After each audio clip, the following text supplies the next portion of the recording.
بسم الله الرحمن الرحيم. الحمد لله الذي جعل القرآن ذكرا، والصلاة والسلام على رسول الكريم الذي قال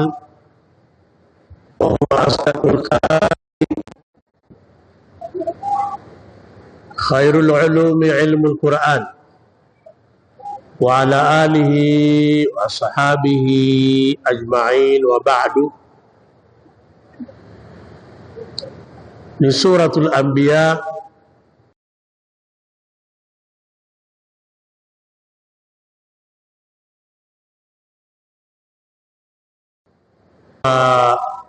ndio nimepata bahati ya kusoma aya za mwanzo, kuzifasiri aya za mwanzo za Suratul Anbiya. Kwa sura hiyo tutalazimika kidogo kuijua Suratul Anbiya ni sura gani. Hii ni sura ya 21, yani katika taratibu nuzuli, utaratibu wa kushuka, taratibu al-Mushaf, katika mpangilio wa sura za msahafu.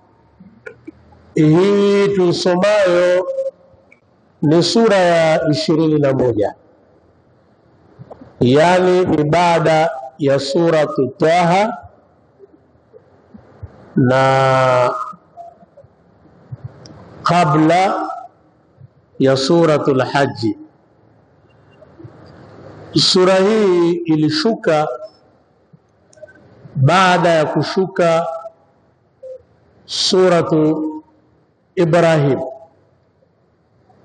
Baada ya kushuka sura ya 14 ambayo ni suratu Ibrahim, ndio ilishuka sura hii Suratul Anbiya, na kabla yake ni Suratul Mu'minin. Kwa mujibu wa kitabu Al-Itqanu fi Ulumi al-Qur'ani, ambayo ni kitabu cha kusomesha fani ya ilmu ya Qur'an, sura hii ni sura iliyoshukia Maka.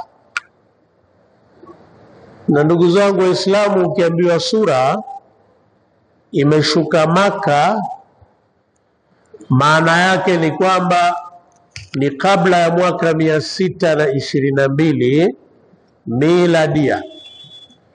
Kila iliyoshuka baada ya mwaka huo 622, au kwa lugha fupi, kila iliyoshuka baada ya hijra, kuhama Mtume sallallahu alaihi wasallam kutoka Maka kwenda Madina, iliyoshuka baada ya miaka hiyo ya mwaka huo inaitwa sura ya Madina. Kwa hiyo hii ni sura ya Maka, ambapo idadi ya sura za Maka ni 86 sura zilizoshuka Maka. Sura zilizoshuka Madina ni 28. Al-Anbiya ni moja katika sura zilizoshuka Maka. Hayo yote utayapata katika fani ya ulumul Qur'an, kitabu kizuri Al-Itqan fi Ulumil Qur'an na At-Tibyan. Sura hii Mwenyezi Mungu ameishusha kwa hikma zake na utukufu wake kwa aya 122. Aya 122.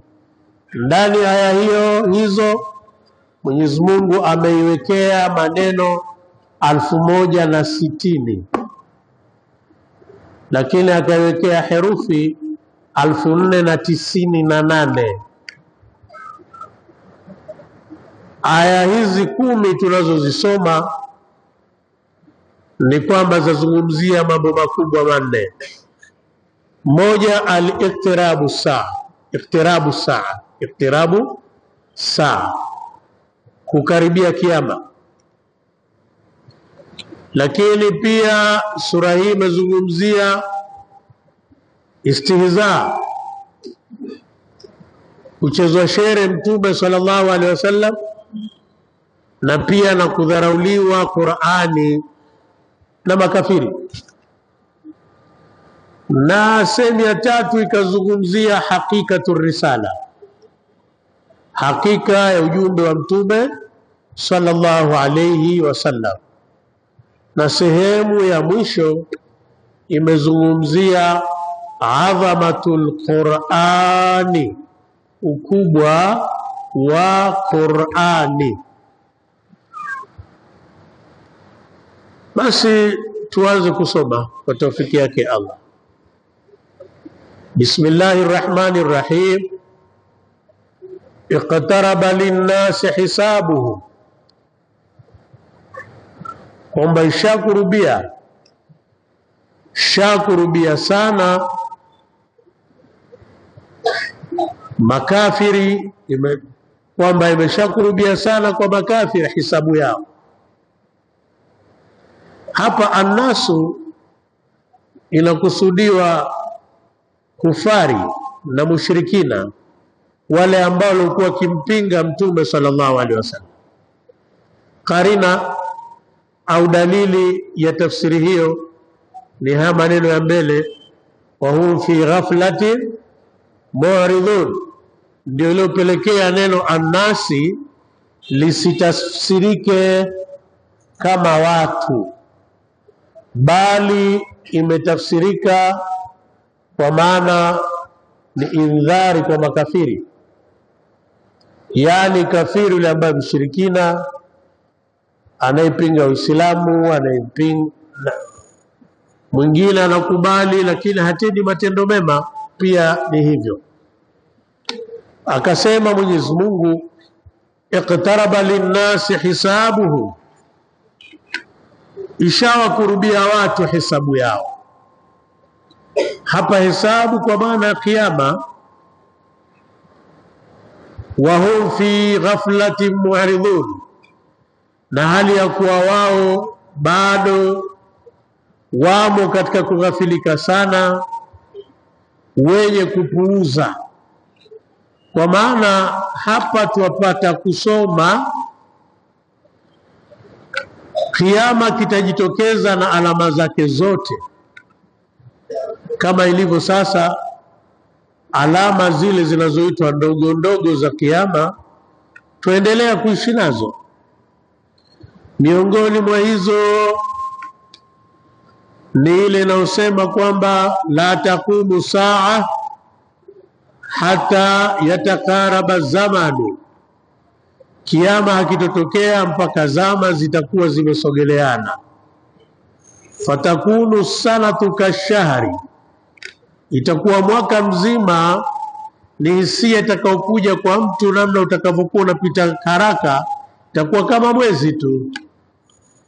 Watakunu shahru kaljumaa, na mwezi itakuwa kama wiki tu, wiki moja hivi. Waljumaatu, watakunu aljumaatu kalyaumi, wiki moja itakuwa kama siku moja tu. Watakunu alyawmu kadharamati minan nar, na siku moja itakuwa kama mwako wa moto tu hivi. Watakunu alyawmu kasaa, itakuwa siku moja kama saa moja tu. Watakunu saatu kadharamati minan nar, na itakuwa saa moja ni kama mwako wa moto tu hivi. Sasa hali hizo kama zimetokea, jua za ishiria kitu kinachoitwa iktirabu saa, kukurubia nini? Kiyama. Na ndivyo tunavyoona Ijumaa mpaka unashangaa kwamba imefika. Lakini angalia Ramadhani namna inapokwenda kasi. Na katika jarida linaloitwa Nature mwaka 2024, ni jarida ambalo makao yake makuu yako London, latoka kwa kila wiki mara moja, kwa kila wiki mara moja.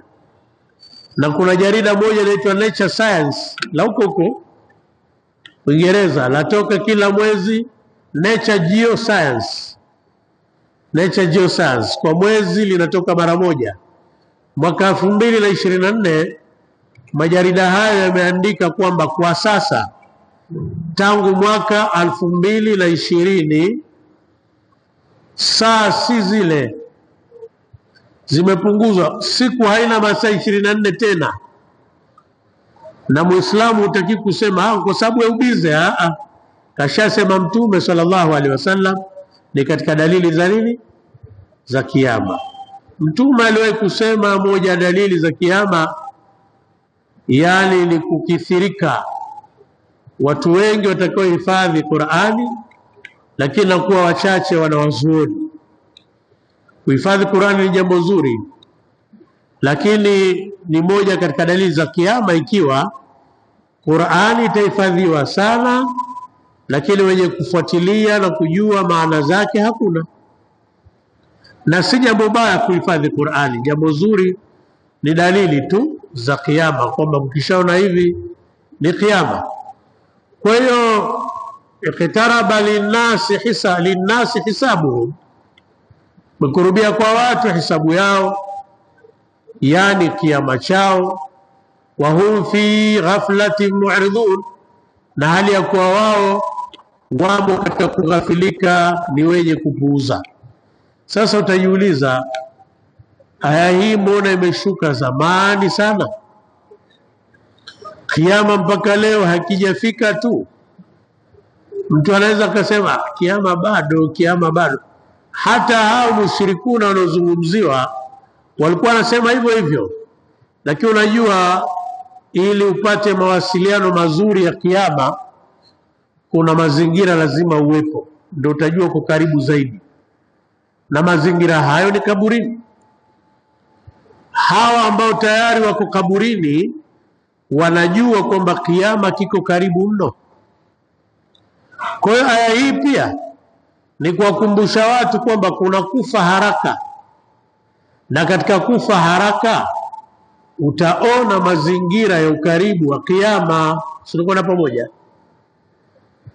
Lakini pia kullu ma huwa ati karibu, kila ambalo ndio lenye kuja ufahamu kwamba liko karibu. Pia wakapita wanawazuoni katika tafsiri wakasema kukurubia kiyama, masiku ya kiyama kurubia ni mbele ya Allah subhana, pia kwamba inna yawman inda rabbika ka alfi sanatin mimma ta'udun, siku moja mbele ya Mungu ni kama miaka 1000 unayohesabu. Pamoja na kwamba zama zetu hizi ni zama ambayo yamedhihiri mengi mno. Hata hii kukurubia na masiku ni tatizo ambalo limetokea kwenye moyo wa dunia. Moyo wa dunia uko chini kiasi cha kilomita kama 5000 kwenda chini huko, na huwa inazunguruka ile, na joto lake ni joto kali kuliko joto la jua. Tangu dunia inaumbwa imewekewa kitu cha namna hicho, kilikuwa kinazunguruka kwa kasi. Huo moyo wa dunia ulikuwa unazunguruka kwa kasi kuliko dunia inavyozunguruka, lakini sasa hivi imebadilisha direction.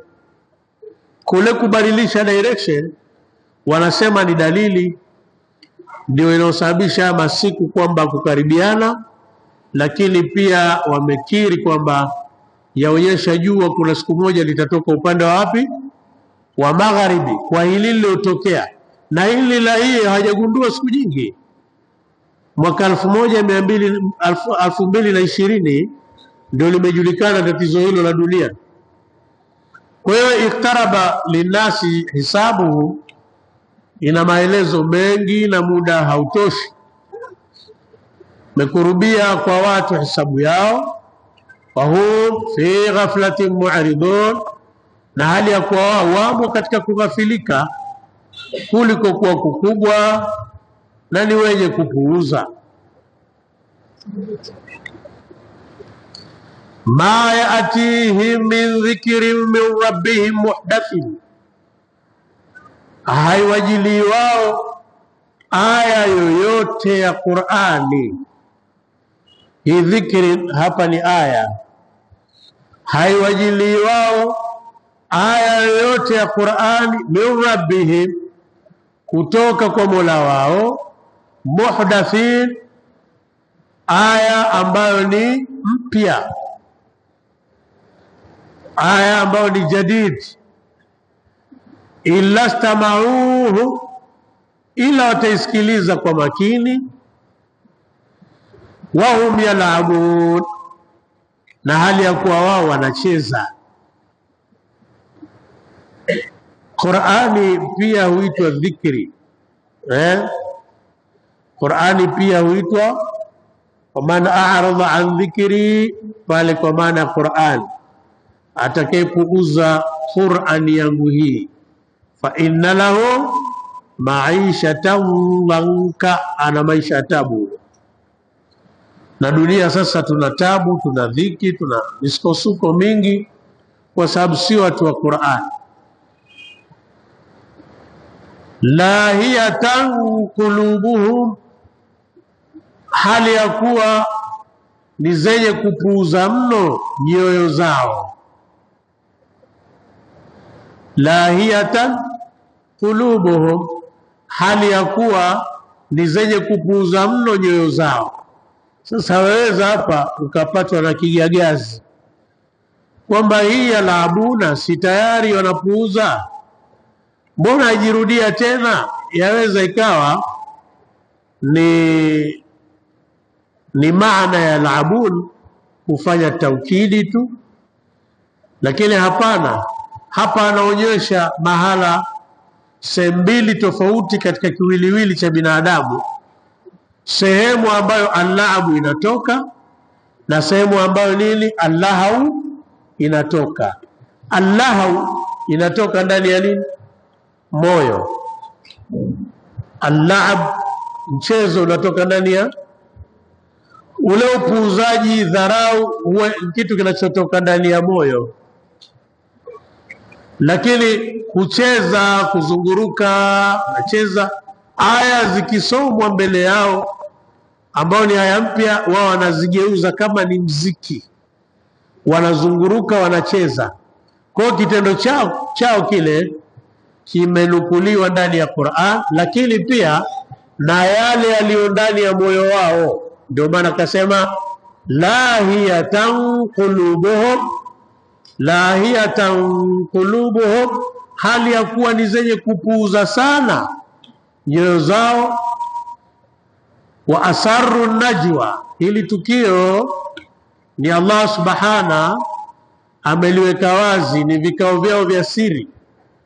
Walikaa wanamsema vibaya Mtume sallallahu alayhi wasallam. Qur'ani kaja ikaweka wazi, Mwenyezi Mungu akaweka wazi kikao kile ambacho kimesifika kwa wa asarru an-najwa, kwamba wa asarru najwa, kwamba walinong'ona sana, walinong'ona kwa siri mno. An-najwa yenyewe ni siri, lakini akaongeza neno wa asarru, ni kwamba walinong'ona sana kwa siri mno. Ndio maana maneno mawili ambayo unaona kama yanaendana, lakini kufilisha taukidi, kwamba walinong'ona kwa siri mno, ambao mtu yote asikii. Nani hao? Alladhina dhalamu, wale ambao waliodhulumu nafsi zao. Nao ni nani hao? Ni kufari. Ukisema wale ambao waliodhulumu, tumeifanya kwamba hii alladhina ndio fa'il, ndiyo mtendaji kwa watu wa vitu hivyo, na wao hiyo itakuwa ni wao ya jamaa, sio dhamiri. Asarru najwa, kwamba walizidisha siri kwa kunong'ona kwao, walizidisha siri kwa kunong'ona kwao. alladhina dhalamu, ambao walio dhulumu, wamedhulumu nafsi zao. Manake kilichodhulumiwa kijatajwa. Watarku dhikri yadullu ala al-umumi, kuacha kutaja yafahamisha kuenea. Wale waliodhulumu hakika ya Qur'an, waliodhulumu hakika ya Mtume sallallahu alaihi wasallam. Au tukifanya wao hii ni ya dhamiri, ukasema na ndio fa'il, sema asarru najwa alladhina, na wakazidisha siri kwa kunong'ona, alladhina dhalamu, hao waliodhulumu. Itakuwa hii ni badal, itakuwa ni badal ya huyo fa'il. Watu maana Qur'ani pita hivyo. Ama ukisema asarru najwa alladhina dhalamu, hii alladhina ikawa fa'il, ndio wale masaili yarejee mwenyewe. Akalunil baraghith, na hii ni lugha ya Bani Tayyi katika nahwu. Waliweka siri ya nini? Imewekwa wazi hapa. Kikao chao cha siri kilikuwa cha semaje? Imewekwa wazi mbele. Hal hadha illa basharun mithlukum, hakuwa huyu Muhammad ila ni mtu tu mfano wenu nyinyi, kama nyinyi. Kama kusema jamani, huyu Muhammad huyo si mtu kama nyinyi tu, huyo ndio hivi. Kwa maana hii ni istifham ya tahqir, hii ya kupuuza Mtume Muhammad sallallahu alaihi wasallam. Huyu si mtu tu kama nyinyi bwana. Afatatuna sihra, hivi kweli mwaukubali uchawi? Yani Qur'an wameita nini?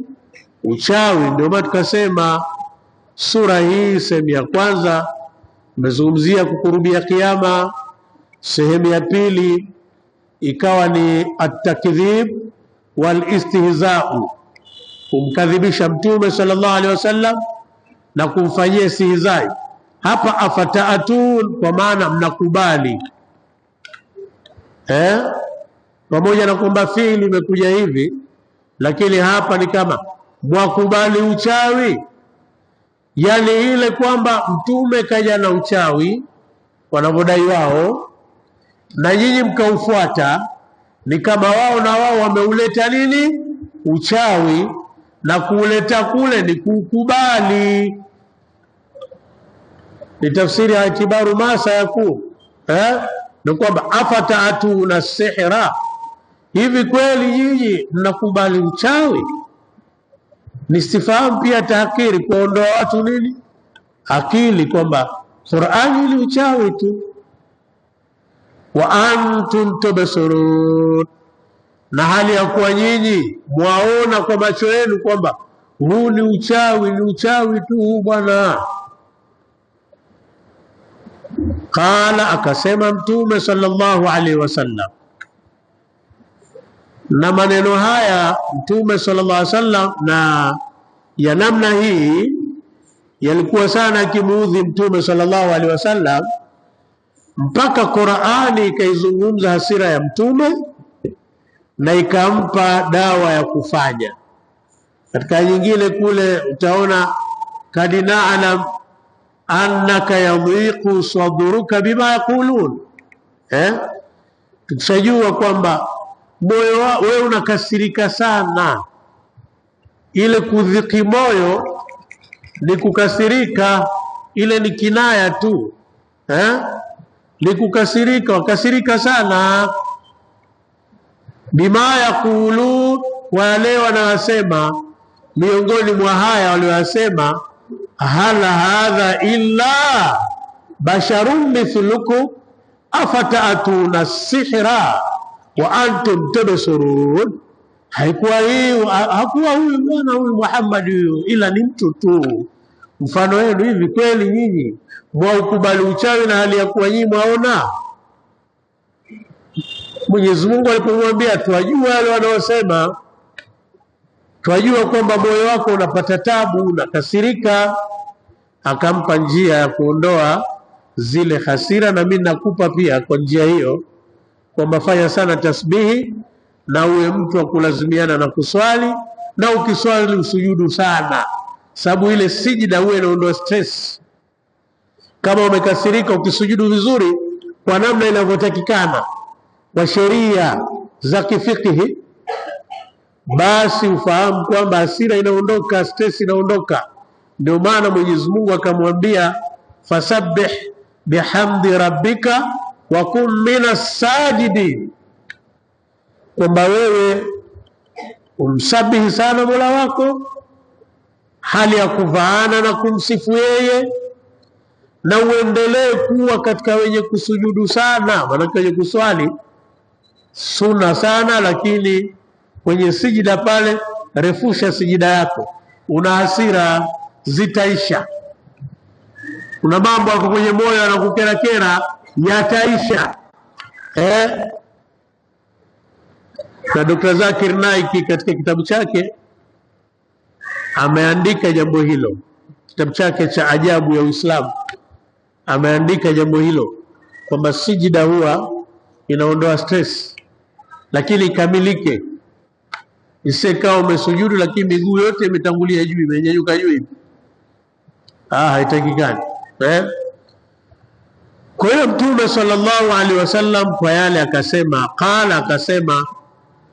akasema nani huyo Mtume? Rabbi ya'lamu alqawla, Mwenyezi Mungu anazijua kauli zote. Watu wasema kauli zote, na hapa ikuja akawalu, ni kwamba Mwenyezi Mungu anazijua kauli zote. Hiyo lamu ukifanya ni jami'il afradi, kwamba Mwenyezi Mungu anajua kauli zote zote zote zote. Au pia Mwenyezi Mungu anajua kauli zenu, ikiwa lamu hiyo ni badala ya mudhafu ilaihi. Qur'ani shida yake ndio hii, lazima vitu vikiwetiwe kidogo bado itafsirike. Kwa hiyo tafsiri inawezekana zikawa mbili hapa. Hakika Mwenyezi Mungu anajua kauli zenu, lakini pia unaweza kutafsiri kwa namna ya tatu. Qala rabbi ya'lamu alqawla, sa Mola wangu, hakika Mola wangu anajua kauli iliyokuwa ya sawa sawa, kauli iliyokuwa ya sawa sawa. Hiyo lam sasa ukaifanya ni istighraqi jamii sifat, ndivyo Qur'ani inavyokwenda. Fi samai wal ardi, hali ya kuwa kauli hizo ni za mbingu au ni za ardhini. Fi samai wal ardi jumlatul haliya, jumlatul haliya allati taqau ba'da al ma'rifa. Wa huwa as-sami'ul alim, naye Mwenyezi Mungu ndio mwingi wa kusikia na ni ndio mjuzi mno. Bal, achana na hayo, yani si hayo tu, maana hii ni idhirabu. Bal, si hayo tu wanaoyasema, au kusema hayo tu, maana yake ni idhirabu nini? Intiqali. Si hayo tu wanaoyasema, yani achana na kufikiri tu ni hayo watu wabaya waliyosema kuhusu nani? Kuhusu Mtume sallallahu alaihi wasallam na kuhusu Qur'an. Qalu, walisema pia, adghafu ahlami, ni zile ndoto zenye kuchanganya changanya, yani ni akhlatu ahlami, akhlatu ahlami, akhlatu ahlami, kila mmoja wanaziona. Kuna ndoto fulani hivi unaota, hata wewe mwenyewe ukija ukitaka kutamaka niliota hili hujui. Mara umeota uko juu, taimu hiyo hiyo hapo hapo uko chini. Umejiota umeingia mahali pazuri, hapo hapo uko pabaya. Yani hakieleweki. Basi hawa shezi hawa wakafananisha Qur'ani na nini? Adghafu ahlami. Asili yake ndoto hizi adghafu ahlami zatokana na vitu viwili. Moja ni hadithu nafsi, yale mambo yako ambayo yanakusanyika mchana, wayazungumza, yanakukera, yanafanyaje. Mchana huu unafurahishwa na mambo mengi, alafu unaweza ukaudhiwa na mambo mengi. Sasa yale ambayo yamekita sana ndani ya nafsi katika kukufurahisha, na kama lingine limetokea la kukuudhi, ingine la kukuchanganya changanya, usiku unatengeneza ndoto zisizoeleweka, ndio zinazoitwa nini? Adghafu ahlami. Pia adghafu ahlami yawezekana ikatokana na sheitani. Shetani ndio anakuwekea zile ndoto hazieleweki. Hapo hapo umeota ndoto nzuri ambayo inakupa kama utukufu, dakika hiyo hiyo mtukufu wewe wajikuta unajisaidia hadharani mbele za watu. Tena ndio hizo adghafu ahlami za kishetani hizo. Au yataweza ikatokana na nafsi, hadithu nafsi, yategemea mizunguruko yako. Baadhi ya mizunguruko inatengeneza adghafu ahlami.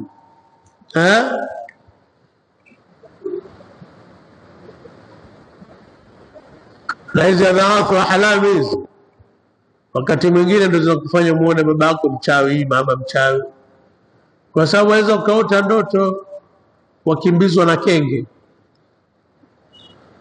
Kenge anakukimbiza kweli kweli, mara kageuka kama mama mkwe. Hizi ni adghafu ahlami, zisika kugombanisha na mtu. Zinaitwa adghafu ahlami. Umefahamu? Yesu kwatuafikie. Sasa bahati mbaya kabisa, ndio maana kwa hii bali ya idharab, kwa hii bali, maana yake hilo jambo analolisema ni jambo baya mno, kwamba hawajasema hayo tu. Ndio maana hiyo bali, wewe achana na hayo tu, ni kwamba qalu, wamewahi kusema Qur'ani na mtume wake na yote wanaosema haya adghafu ahlami. Hizi sasa na zile ndoto za usiku zile zilizo mchanganyiko zisizoeleweka, nadhani eleweka. Bali achana na hilo la kwamba wamesema tu maneno hayo, akasema na hili na lile. Sema hii Qur'ani ni uchawi, mtume mwenyewe ni mchawi, maneno yake ni adghafu ahlami. Si hivyo tu alivyosema, ndio hii bali. Achana na hayo pia, si hayo tu, iftarahu, wamemzushia mtume Muhammad. Ikiwa kumzushia mtu ni dhambi kubwa kupita kiasi, ni mpaka umwombe radhi yule mtu akusamehe, ndio ukiofanya toba yako inasikika na inakubalika mbele ya Mungu. Je, kumsingizia mtume sallallahu alaihi wasallam? Ndio maana hiyo bali hapa iftarahu, amemzushia sana mtume. Bal huwa shairun, bali hizi bali tatu hizo unaziona, achilia mbali hilo. Huwa shairun, wamesema huyu Muhammad ni mshairi tu. Kwa nini waseme ni mshairi tu? Ni kwa sababu katika zama zile mashairi ndio walikuwa kitumika kuwatukana watu, au mashairi yalikuwa yanatumika kuwasifu watu hata na sifa ambazo sio zao. Ndio maana wakasema bal huwa shairu, mshairi. Ukiambiwa wakati ule huyu mshairi tu, yani ni mtu ambaye hana nini, hana maana. Haina maana mashairi ni jambo baya, hapana, kwa sababu mtume sallallahu alaihi wasallam kawahi kumsikia Abdullah ibn Rawahi akisoma mashairi ndani ya Masjid an-Nabawi katika Umratul Qadha. Soma katika tarikhi umrat al-qadai, walipofika waislamu zaidi ya 2000 wako msikitini. Abdullah bin Rawaha akasoma mashairi sana mpaka Sayyidina Umar akamfuata akamwambia, ya bana Rawahi, fi haramillahi wa inda rasulihi taqulu shi'ra. Wewe Abdullah bin Rawaha, msikitini hapa tena Masjidil Haram mbele ya Mtume waimba mashairi haya bana, kwa sababu kule mashairi kwao ilikuwa si jambo la heshima. Sawa. Mtume akamwambia, muache haya mashairi, yanaingia kwenye moyo wa makafiri haraka kuliko hata mkuki unavyoingia. Tukwenda pamoja. Kwa hiyo anasema bali wa shair, bali shairi tu. Falyatina bi ayatin, na atuletee basi aya, muujiza wowote ule, na atuletee muujiza wowote. Kama yeye ni mtume kweli, atuletee muujiza wowote. Muujiza kwa Makuraishi ililetwa. Moja ya muujiza ulioletwa ni kupasuka mwezi mbele ya Makuraishi, vipande viwili. Iqtarabati saa wa inshaqqa al-qamar, saa ile ilikurubia na mwezi ulipasuka. Ukisoma katika kitabu cha Profesa Az-Zughlul Najari, mekufa kama miaka 3 iliyopita hiyo,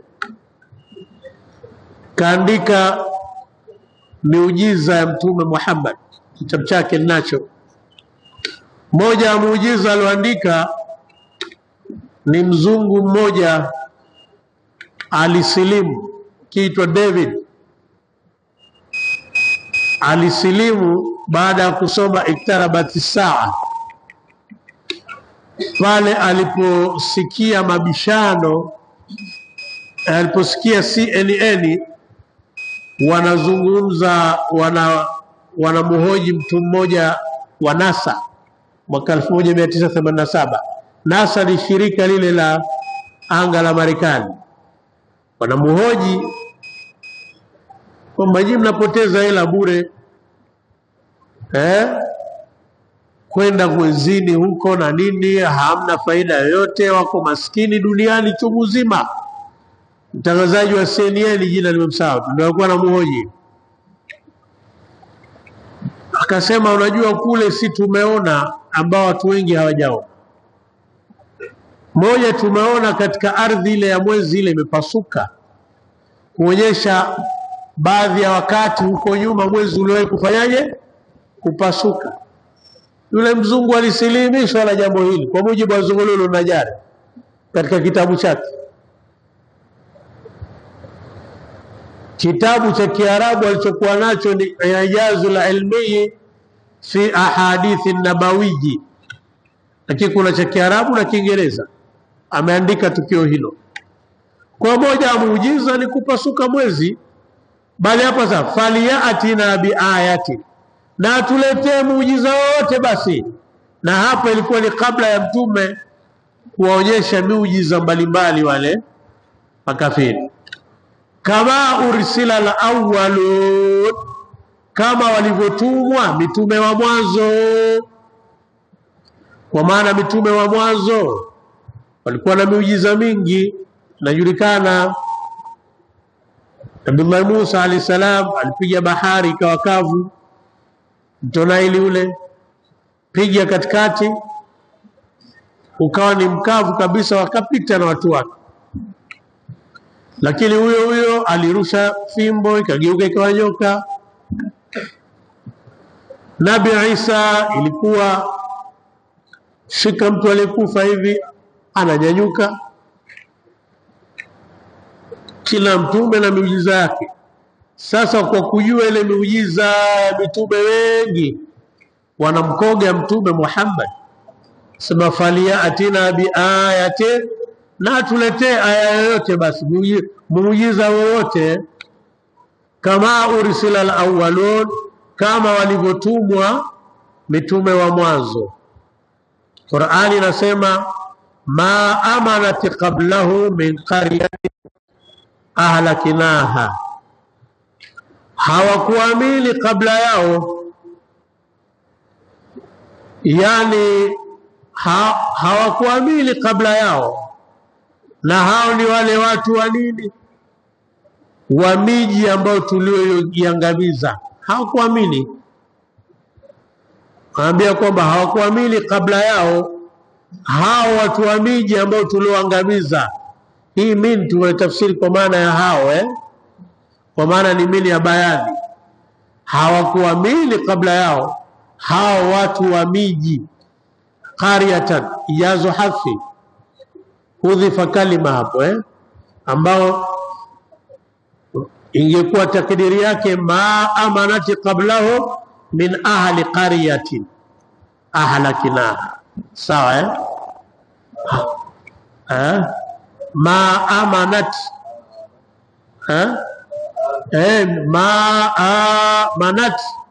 ma amanat, hawakuamini kabla yao watu wa miji ambao ahlakinaha, tuliangamiza. Afahum yu'minun, basi hao ndio wataamini. Ma amanat qablahum min qaryatin ahlakinaha afahum yu'minun, hawakuamini walikuwa kabla yao hao watu wa miji tuliangamiza, basi wataamini wao. Na hawa wanazungumziwa Adi, watu wa Nabii Hudi, wanazungumziwa Thamudi, wanazungumziwa Sahabul Aikata, watu wa Nabii Shuaibu, na watu wa mitume mbalimbali hawakuamini. Kuna watu wa Nabii Saleh, wale Thamud, si walimkata, walipewa muujiza, wangamia wanakamkata miguu, na akatallahi wa sukuyaha, kwamba muhifadhini huyu ngamia wa Mungu na kinywaji chake.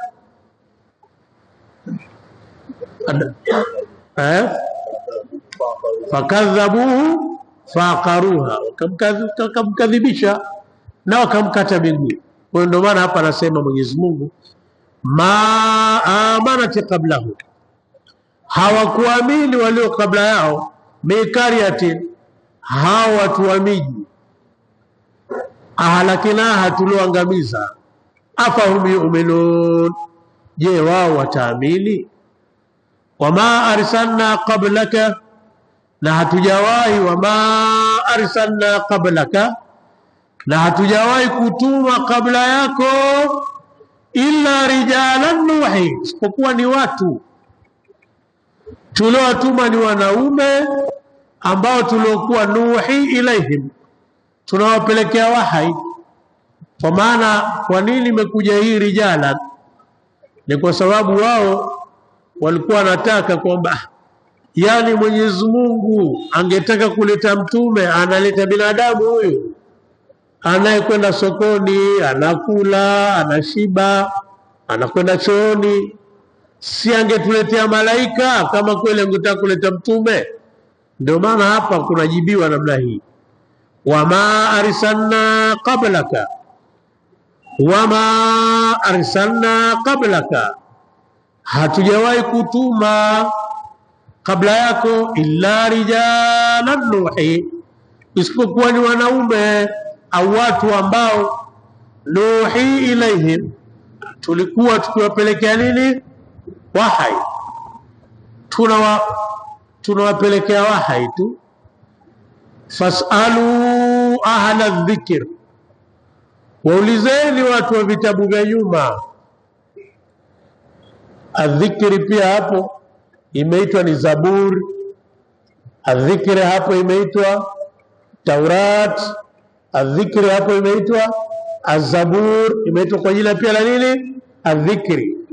Fasalu ahla dhikri, ulizeni basi watu wa nyuma, in kuntum la ta'lamun, ikiwa nyinyi hamjui, bali yajuzu kusema waulizeni watu wa vitabu vilivyotangulia. Bali hii fasalu ahla dhikr, waulizeni watu wa kwa maana ya elimu, waulizeni watu wa elimu, in kuntum la ta'lamun, la ta'lamun, ikiwa nyinyi hamfanyaje, hamjui. Kwa nini elimu iitwe dhikri? Kwa sababu ilmu bila dhikri la yakunu. Sunaona hata pale kwenye sabbihisma jawabu kaelekezea kwenye dhikri. Sabihi ni amri, sawa, jawabu lake ni kule sanukureuka fala tansa. Tasbihi ni dhikri. Kwa hiyo ilmu yataka uwe ahlu dhikri, ile elimu yako itakuwa na mafanikio. Kwamba fadhakir, maketoa elimu, inna fa'ati dhikra, elimu itawanufaisha. Ikinufaisha, ikitunufaisha, uko ukumbusha maana kutoa elimu. Sasa tuelewana? Asema hapa wama ja'alnahu, na ahlu dhikri bwana ndio watu wenye akili, sio? Dhikri wewe inaongeza akili, kiwa ni mtu kumtaja sana Allah, kwa sababu moyo ukitakata akili inazidi, moyo ukichafuka akili inapungua, nafsi ikitakata akili inapanda, nafsi ikichafuka akili inapungua, roho ikitakata akili inapanda, roho ikichafuka akili inapungua. Sasa dhikri kazi yake ni kuleta utulivu wa moyo, maana ni kusafisha na hasadi na kibri na ujubi na kadhalika. Na hiyo dhikri ni ya watu walioamini sawa sawa, ni wale alladhina amanu wa tatma'innu qulubuhum bi dhikrillahi, ala bi dhikrillahi tatma'innu alqulub. Ni wale walioamini ambao wameamini na nyoyo zao zatulizana kwa sababu ya dhikri. Zindukeni kwenye kumtaja Mungu. Kwa kumtaja Mwenyezi Mungu nyoyo zapata utulivu. Kutulizana moyo ni kuondokana na hasadi. Wajua mtu mwenye hasadi hana utulivu, huwezi kuwa na utulivu. Sasa mtu akivaa kazi nzuri tayari kashakufulisha kama una hasadi. Akiwa na gari nzuri ndio kabisa hali yako inakuwa mbaya zaidi, huna utulivu. Ukiwa na ria huna utulivu, so utafanya ibada wameliona hajaliona. Ukiwa na hikidi, chuki, huna utulivu. Sasa ukimuona adui yako unakasirika. Sasa dawa yake hiyo inasagwa inaondoshwa na kumtaja Mwenyezi Mungu. Ndio maana hapa ikawa fasalu ala dhikri, waulizeni watu wenye ilmu. Kile ilmu ilikamilike ambatane na dhikri. Ndio maana ilmu hapa ikaitwa dhikri. In kuntum la ta'lamun, la ta'lamun. Na hao kwena yaingia kwa hawa ahlul kitabi, yaingia kwetu sisi tusokuwa ahlul kitabi. Meleka hapa wama ja'alnahum jasada, anazungumzia hao nani? Rijala, hao wanaume wanaopelekewa wahi, mitume wanaopelekewa wahi. Asema hatukuwa, wama ja'alnahum jasada, hatukuwapa wao viwiliwili ambavyo hijala minafali shurue, hatukuwapa wao viwiliwili ambavyo la yakuluna taama, hawali vyakula, hawali chakula, wama kanu khalidin, na hawakuwa ni wenye kuishi milele pia duniani. Kwa hiyo wao soko nataka mtume, kwa nini tuletea huyu mtoto wa Kikuraishi huyu? awe ndiye mtume wetu, si awe malaika. Malaika hawali hawajui, sawa? Ndio sawa. Wama ja'alnahum jasada, hao mitume hao tuliowaleta kabla mtume Muhammad hatukuwapa wao viwili ambavyo la yakuluna taama, hawali chakula, bali viwiliwili vyao wanakula kwa viwiliwili hivyo au hatukuwajalia wao viwili ambavyo yote pia sawa hawali chakula. Wama kanu khalidin, na hawakuwa ni wenye kuishi milele duniani, kwamba mtume asiwe miongoni mwetu sisi, awe miongoni mwetu sisi, ili akifanya muujiza wa kiutume useme huu muujiza kweli.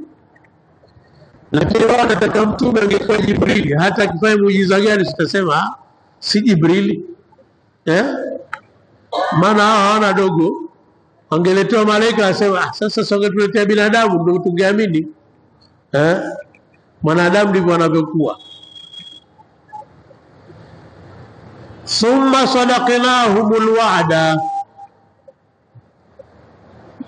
kisha tukathibitishia kiaga. Kiaga chenyewe nini? Kile kiaga cha kwamba msipowafuata mitume wetu tutawaangamiza. Watu wa Adi wakaangamizwa kwa upepo, birihin sarsarin atiya allati sakharaha 7 layalin wa 8 ayyam husuma. Hawa waliletea upepo wa mfululizo wa wiki moja mfululizo. Ule upepo ulikuwa unakata kata watu wa Adi kama magogo. Fatarahum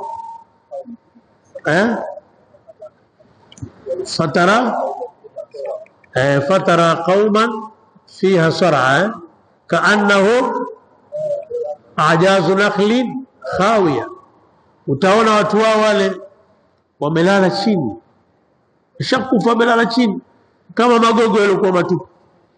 Basi ndio hiyo, thumma sadaqnahumul wa'da, kisha tuliwathibitishia kiaga chetu. Tukisema manake thumma sadaqnahum wa'dana, lamu iwe ni iwadhi ya nini? Mudhafi ilayhi. Faanjaynahu,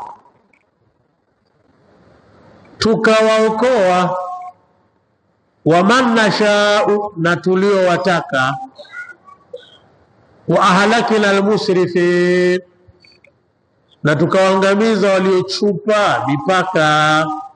Hawa watu wa Adi. Watu wa Thamudi waliangamizwa kwa upepo, kwa sauti. Najua kuna sauti zinaua, hata sauti ya maiti ukisikia inaua. Ndio maana tumezuiwa. Wanyama wana uwezo wa kuhimili, kila mmoja, kila kiumbe ana uwezo wa frequency maalum za kusikiliza sauti.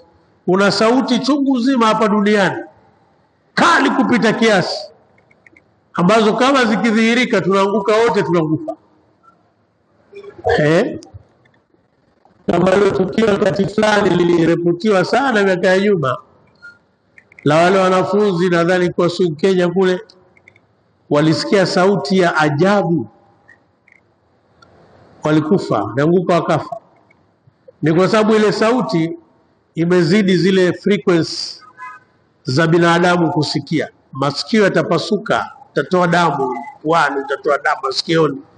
Sasa watu wa Thamudi waliangamizwa kwa ukelele wa Jibril alayhi salam. Alikaa kwenye anga, katanua mbawa zake 600, alafu akapiga kelele. Ule ukelele walikufa huko. Ndio baadhi wale wabao walikufa. Ndio hapa asema faanjainao, na wale wema walisalimika. Ndio hapa tukawasalimisha. Waman nasha, wasalimisha mitume. Hiyo humu irejeshe kwa wale rijal ambao ni mitume, ndio dhamir. Waman nasha, na tuliowataka.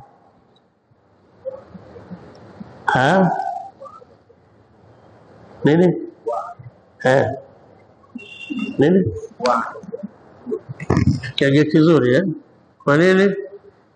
Kiage kizuri na watu wameangamia bwana. Fa anjainahum, tukafanyaje? Tukawaangamiza wale rijali, wale mitume wote, waman nasha, na tuliowataka, wa ahlakina almusrifin, tukaangamiza waliopetuka mipaka. Israfu ni kupetuka ule mpaka. Mwisho tulisema aya mwisho inazungumzia adhamatul Qur'ani, ukubwa wa Qur'an. Laqad anzalna ilaykum kitaba, hakika tumeteremsha kwenu nyinyi Qur'ani ambayo fihi dhikrukum, ndani yake mna utajo wenu nyinyi wanadamu, mmetajwa ndani ya Qur'an. Afala taqilun, hivi hamtafakari? Ni kama vile mbona hamtafakari kwa makini, au mbona hamtumii akili? Hizi ni aya 10 ambazo tumetakiwa kuzitafsiri katika msikiti huu. Suratul Anbiya aya ya kwanza mpaka ya 10. Tunamuomba Mwenyezi Mungu ajalie Qur'an al-Karima rabi'a qulubina wa shifaa lima fi sudurina, na tujalie min alladhina yastami'una al-qawla fayattabi'una ahsana. Subhanallah wa bihamdihi, subhanallahi wa bihamdihi, subhanallahil azim. Ashhadu an la ilaha illa anta astaghfiruka wa atubu ilaika. Assalamu alaikum wa rahmatullahi wa barakatuh.